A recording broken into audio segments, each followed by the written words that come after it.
Well, we brought an application to refer our matter directly to the Court of Appeal.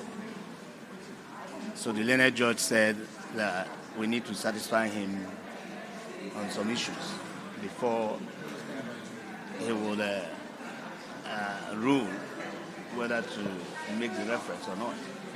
So he talked about issues of local standard jurisdiction and whether or not the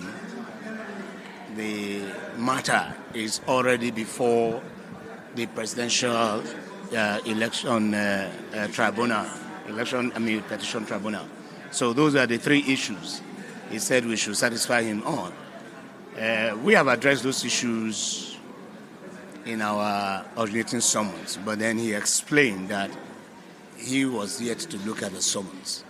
So we're simply going to lift the arguments we have already made on the summons. We're going to bring it to the fore, for him to look at. What is the crux of your matter in court? Yes. Number one, the matter is on behalf of the residents and voters of Abuja.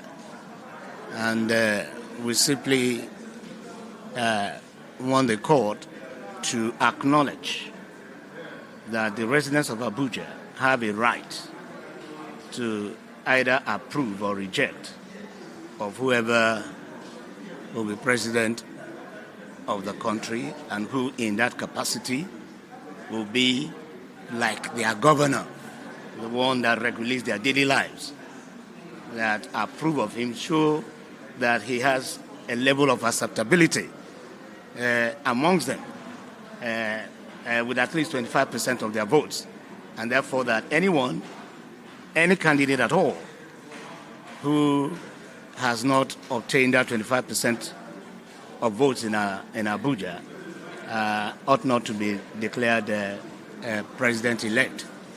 And then we are also addressing the court with respect to the effect of such, because one of the major thing that has been afflicting this nation has been this fear of a vacuum being created if anybody announced by INEC is not sworn in by May 29th.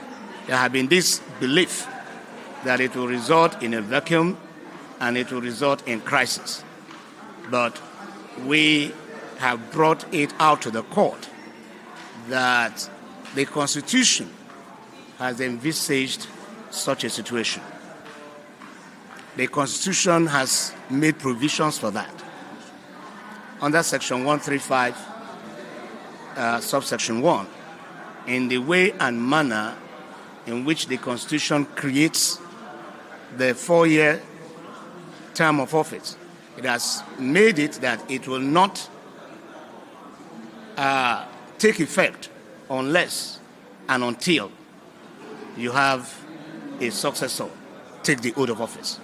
So until a successor takes the oath of office, the president, being now Muhammadu Buhari, remains the president of Nigeria. The purpose of that provision is to guard the provisions of the Constitution regarding how somebody can emerge as duly elected. Without that provision, the Constitution will be in disarray.